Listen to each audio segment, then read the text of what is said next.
Ayun, bali, ito, ipa-plug in natin. Ito, naka-plug in ito sa may valve. Kahit muna tayo ng valve para safety. Okay, tingnan natin ha. Yung valve natin, oh, sobrang liwanag, oh. Dalawa pa yan. Ibig sabihin, may problema talaga. Naka-protect. Para wala akong narinig na relay. Ngayon, magsukat tayo. For today's video, bali, Tecno Master na Tecno Master Audio. Powered by Toshiba, oh. CE12 na Class H Professional Power Amplifier. Yun. Bali, yung una-una sa lahat, magpapasalamat tayo. Maraming salamat sa pagkakatiwala ng unit mo rito sa akin, sir. Sir from Pasong Tamo. Yun, taga Pasong Tamo yung may-ari nito. Bali, medyo malapit-lapit lang, kadikit na sa Uyo eh. Ayan, dinala to dito sa atin. Ang issue, ito na naman ulit. Umiinit yung channel 2 daw yata or channel 1. Basta hindi na maklaro kung alin yung. Basta mayroong isang channel na umiinit. Tapos, ginalaw-galaw. So, hanggang sa nawalan na daw ng bias itong channel to. Hanggang sa nawalan ng bias na. Mamaya malaman natin yan. Ayan, bali ito yung issue or problema na dapat natin i-fix for today's video. Hindi pa nakakita ng laman loob ng Tecno Master. Ito, pagingan muna natin. Meron siyang 8 capacitor. Tapos supply niya ay 98, 70, 42. Ang taas din. Ayan, yan yung power supply niya, or transformer niya. Ayun, bali, ito, ipa-plug in natin. Ito, naka-plug in ito sa may valve. Kahit muna tayo ng valve para safety. Okay, tingnan natin ha. Yung valve natin, oh, sobrang liwanag, oh. Dalawa pa yan. Ibig sabihin, may problema talaga. Naka-protect. Para wala akong narinig na relay. Ngayon, magsukat tayo. Teka lang ha.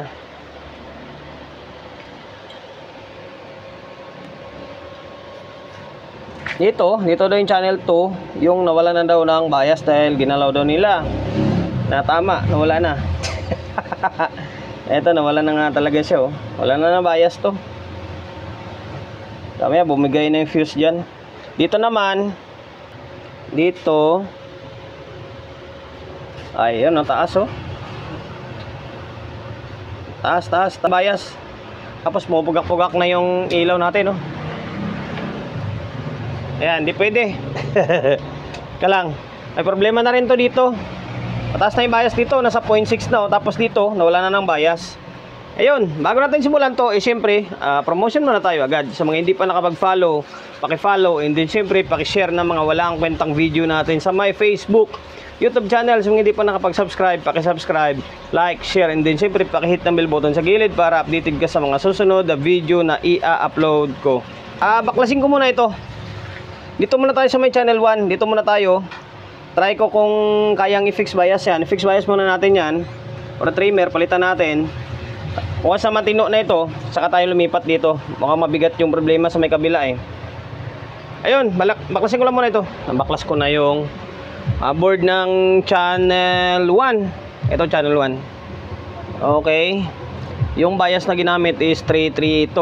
Hindi napansin ko itong Tecno Master common lang sa mga CE series na ibang mga brand like iMix, Trident, basta yung mga CE series na mga walang brand na nakalagay o tatak, common lang yung board na ginamit. Halos walang kinaiba. Yan, brand lang yung ang pangalan lang yung naiba. Tapos ito yung trimmer, hindi lang kulay dilaw yung ginamit.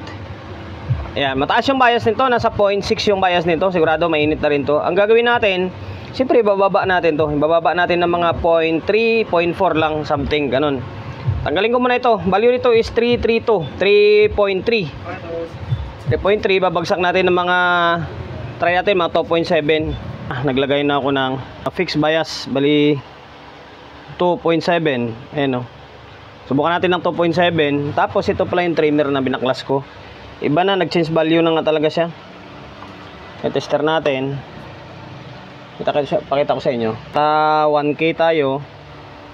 Ito. Tapos, ito yung Halos wala na siyang reading, oh. Oh. Halos tumaas yung reading niya. Hirap. Basta sira. Putik na yan. Basta sira niyan. Sira. Na-check ko na to eh. Basta nakuha siya. Nag-iba na yung reading niya. Ayan. Try natin ng 2.7. Teka lang. Ibabalik muna natin to. Naibalik ko na yung board. Tinanggal ko muna itong sa may kabilang channel.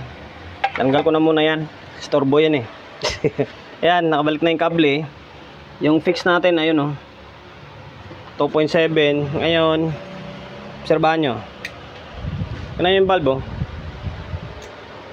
Nag-normal, di ba? Nawala yung ilaw. Tapos nag-relay na parehas. Ngayon,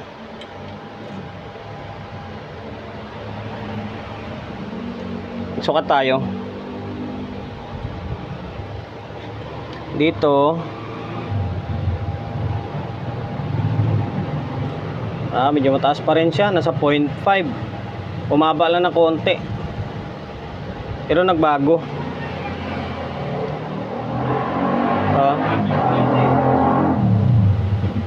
Sa 0.5. Ngayon, baguhin natin yan. Kung na to, palitan natin kung 2.7 yan, 2.5 or 2.2 siguro. Try natin ng 2.5 muna. Try natin kung bababa siya ng mga 0.3, 0.4. So ngayon, baklasin ko muna ito. So ngayon guys, bali tinanggal ko na yung 2.7. Pinalit natin is 2.5. Try natin baba na konti. Isang 1.5, isang 1K. Ayan, nag-series tayo kasi wala tayong rectang 2.5 eh. Kaya ito, series na lang muna tayo. Ngayon, babalik ko muna itong board. Binalik ko ulit yung board. Pasensya na kayo ha, medyo paputol-putol yung video natin. Kasi nga, ganun naman talaga eh. Trying and error, trying and error. Ganun yung diskarte ko eh, sa pagbabayising eh. Hindi naman pwedeng isang bagsak lang eh, yun agad eh. Diba? Kailangan natin mag-trying and error. Ika nga. Ayan, nakabalik na. Sukat ulit tayo. Walang rekta-rekta sa mundo. Kailangan mo magtiyaga. Ayan, nag-relay dalawa. Sukat tayo siyempre. Bumaba, konting-konti lang. Nasa 0.5 to. Kulang-kulang 0.5. Mababa ng konti lang. Dapat mga 2.2 siguro.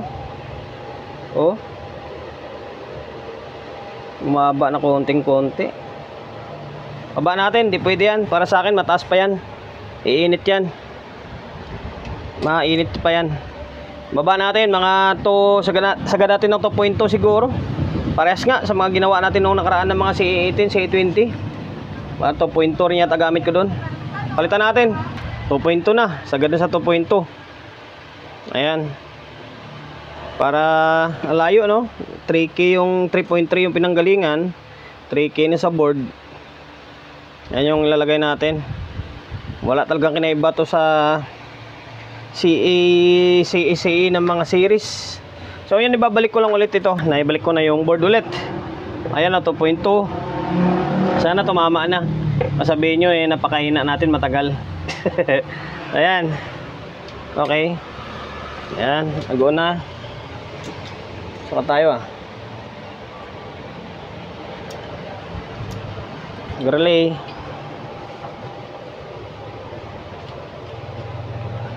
Ayun oh. Sobra naman sa baba. Halos na sa lagpas na 0.25 lang. Parang mababa naman masyado. Baba masyado to. Pang LX20 lang na kwanto. Bias to. Mababa. Halos lagpas lang ng 0.25 eh. Mga 0.27 lang. Palitan natin. Di pwede yan. Taas natin na konti. 2.2. Try natin yung dalawang 1.2. Dalawang 1.2. Labasan nun 2.4. Try natin. Pambihira. So ngayon guys, bali hindi ko na muna ibabalik sa may casing. Pwede naman tayo magsukat ng ganito lang eh. Pambihira oh. Ito na lang iniwan natin. Yung mga voltahe na lang matataas. Mga malilit na voltahe ng mga kabli, tinanggal natin. Ayan, dalawang 1.2. Tingnan natin kung tataas siya or ganun pa rin. Sana umabot ng mga 0.3 something man lang para goods na yan. Yan, okay. Nag-relay. Wala lang indicator kasi hindi nakakabit yung mga maliliit na kable. Baliktad ah. Ayun dito.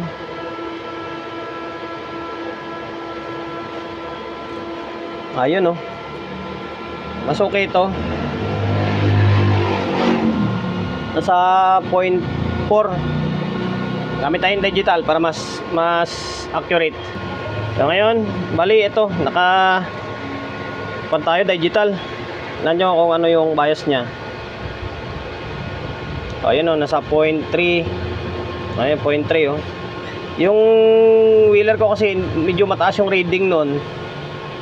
Compare mo sa dito sa digital, ito 0.3 lang oh. Ganda ng bias nito oh. Okay, goods na to. Bali yan na yung bias na ilalagay natin. Hindi natin tatanggalin yan. Dalawang 1.2. Okay, babalik ko lang muna ito, tapos proceed tayo rito. Dito medyo mapapalaban tayo rito sa mga kabilang channel na ito. Nabaklas ko na yung channel 2. And then napansin ko, parang pinalitan na nila ng trimmer to. Kasi magkaiba yung kulay against sa isa. Ito yung sa may kabilang side. Tapos may nakadusulat talaga na 332. Ito parang walang nakasulat or magkaiba. Meron man nakalagay 33. O yan o, 33 lang. Zoom ka, mag-zoom ka. Focus. Ayan, mag-focus. Ayan o, 33 ang nakalagay o. O yan. Magkaiba. Binalitan na to pero magkaiba yung nilagay. Kaya siguro nawala ng bias. So ngayon, bali tanggalin natin ito. Tapos try natin na i-fix kung magkakaroon ng bias or may problema pa na iba. Tanggalin ko lang muna ito ah. Natanggal ko na yung trimmer ng channel 2 and then ito. Dalawang 1.2. 1.2. Yan nalagay natin. Yan. Okay. Ano ba yung trimmer? Ito yung trimmer nya. 33 lang talaga nakalagay. 33 pa. Okay. Ngayon, ibabalik natin ito. Visual check naman, parang wala naman tayong nakita ibang mga parts na may sira or nasunog. Sana ayan lang. Okay, babalik muna natin ito or nakabaklas pala. Balik ko muna. Binalik ko na yung board, binalik ko na. Yung ibang mga maliliit na voltahe ay maliliit na kable. Hindi ko na muna binalik. Yung supply lang muna yung binalik natin. Ayan, para in case na may problema pa, hindi tayo mahirapan magbunot-bunot ulit. Sana magiging normal. Ayun o, bumaba yung ilaw oh. Wala na yung ilaw kanina na pubugak-pugak. Ito, hindi umilaw yung indicator kasi hindi nakakabit yung mga maliliit na voltahe or yung mga kable. Bira oh. Ayun dito. O yan o, nagkaroon ng voltahe ng bias o. Nasa 0.4 o. Okay na, nag-normal o. Yan o. O, normal. Yan, nag-normal na ito. Check natin sa may kabila kung pantay sila.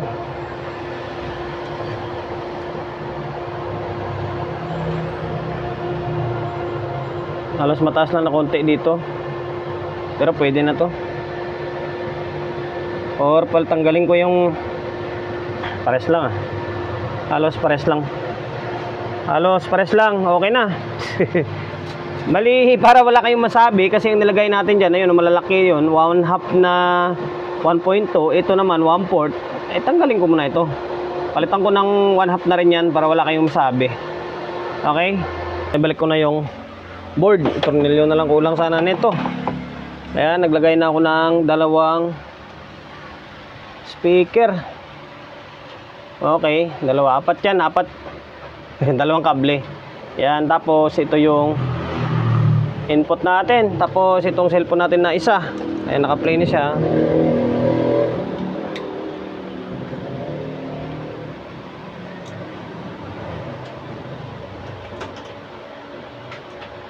Tagal ng delay niya. Relay, dalawa. Yun. Yun lang, walang audio. Ito lang audio.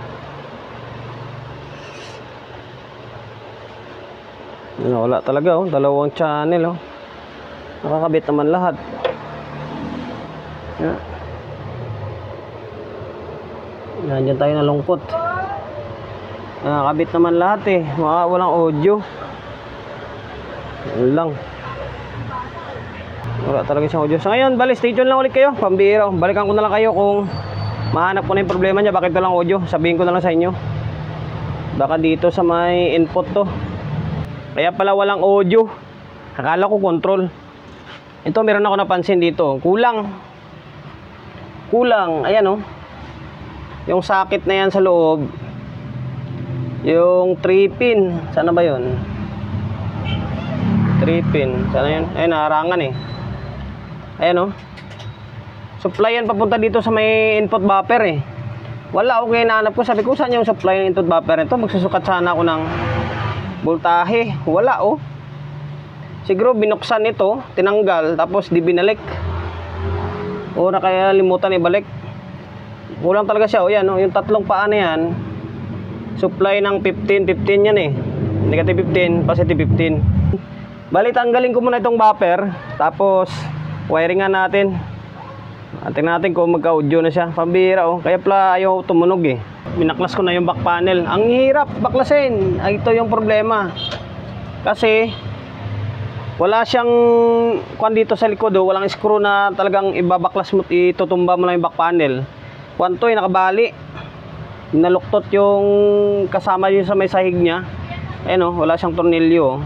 Unlike sa mga bagong labas ngayon ng amplifier na pwede mo siyang itumba, may mga tornilyo lang sa ilalim. Ito wala. Kailangan mo talagang, ito power supply oh, hinusog ko pa. Yan, nakaangat itong power supply oh. Yan. Hinusog ko pa para matanggal ang mga screw. Ang hirap, ang bihira. Tapos kalas nga, wala ngang supply. Wala, ito to. Supply to eh. Ito positive and then negative 15 yan. Papunta dito. Ayan, walang kable. Pambihira na yan. Tapos kaya ginawa natin, ganito na lang. Para-paraan na lang. Ayan, tapos maghanap na lang ako ng socket na pwede dyan sa may tatluhan. Yung sa loob. Ayan, hindi talaga andar to. Kasi walang supply yung input buffer natin. Hindi ko alam kung ano ginawa ng unang gumawa rito or baka sila lang din gumawa nito na pinagpraktisan lang. Ayun, dami ng mga hinang-hinang nga oh. Ayan, so ngayon babalik ko lang muna ito. Umihira oh. May nahirapan ako. Ang hirap kasi ng ganitong lagay ng unit eh. Kailangan mo pang baklasin itong power supply oh, bago mailabas itong likod. Ayan, tapos ginawa natin, pinalitan natin ng wire. Yun oh, di socket na lang. Kasi mahirap maghinang. Balik na natin yan. Ayan, andyan yung speaker, nakabit, dalawa. Tapos input, dalawa. Ano natin kung may audio na siya. Ang bihira oh. Mamaya na lang natin itali ito ng maayos. May audio agad ang channel yun. Tudong natin to. Ito yung channel 1 oh. Naka-off na yung volume pero may audio na siya oh. Lumalakas siya kaso hindi nag-off yung volume. Pambihira. Ito channel 2 meron din audio na parehas. Ang bihira. Harap likod ah. So ngayon, tapos tayo dito sa may likod. Dako tayo dito sa harap agad para matapos na yung walang kwentang vlog natin. Class, and then napalitan ko na. Hindi ko alam kung napalitan na nila ito or chinik lang nila. Kasi naglagay na sila ng sulat to. L R tapos kanan. Butang kanan talaga siya oh. Kaliwa. Mahirap kasi baka makalimutan mo yung L eh. Di, lagyan mo talaga ng kaliwa kanan. Ayan, kaliwa kanan ha. Hindi kaliwa ito. Yung isa is nasa kanan. Binalitan ko na ng control. Value niyan is 10K. Ang problema ko, yung stock natin is half moon. Na yung kasi kadalasan yung gamit natin na control, yung half moon. Wala tayong stock or wala akong mabibilan sa Quiapo ng pang power amp na control na 10K. yung ganitong may groove. Meron doon, ordinary lang. Maganda kasi itong may groove, oh. Wala. Ang problema niyan, sige, wala na. Gawa na natin ng paraan itong knob nito. Importante, mapalitan lang natin. Ayan, napalitan na natin to. Yan, bagong bago. Walang bayad, mancha pa siya. Okay, babalik natin yung kaliwat kanan niya. Naibalik na natin yung front panel. And then yung board ng master volume. Nahirapan tayo. Nanghirap. Hirap gumawa ng paraan ng hapon sa bilog. Bira na yan. Ayan. Okay, dyan pa rin. Andyan pa rin yung mga speaker and then input natin. Ayun. Ayan, inabot tayo ng gabi, oh. Madilim na sa labas, oh. Mula alauna. Anong oras na ngayon? 6:39 na ngayon. Bagala City na. Ayan, nawala na yung audio, oh. Samantala kanina, kahit naka-off yung control, is umaandar siya. Ngayon wala na, oh. Mapapansin nyo. Ngayon, pitin natin. Ayan, meron na siya, oh. Nasa normal mode na siya. Diba? Oh. Nasa normal na siya. Ngayon, ito, channel 2. Okay, pares na. Goods na yung channel 1, channel 2. Oh.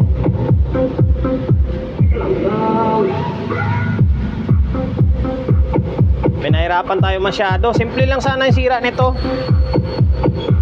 Okay na. Kung tutusin, simple lang sana sira nito, eh. Biasing lang, eh. Kaso nga lang, nilit nilang siguro, akala nila may problema rin dito sa likod. Yung socket na wala. Yung sa supply, hindi ko alam kung anong pinaka-eksaktong kwento. Tapos nandito, parang binaklas din nila, pero hindi naman nila pinalitan. Kasi stock pa itong mga control na to. Okay na, goods na, oh. Ayan. Bali, ang kulang na lang talaga dito ay tornilyo na lang. Ibabalik ko lang yung mga tornilyo and then itatali ko na lang siya. Ayun, bali okay na. Sana nakapagbigay idea ako sa inyo kung paano gawin yung Tecno Master na CA12. Ayun, oh, powered by Toshiba. Sir, from Pasong Tamo. Balik, okay na ulit. Goods na ulit yung Tecno Master mo. Medyo pinahirapan tayo.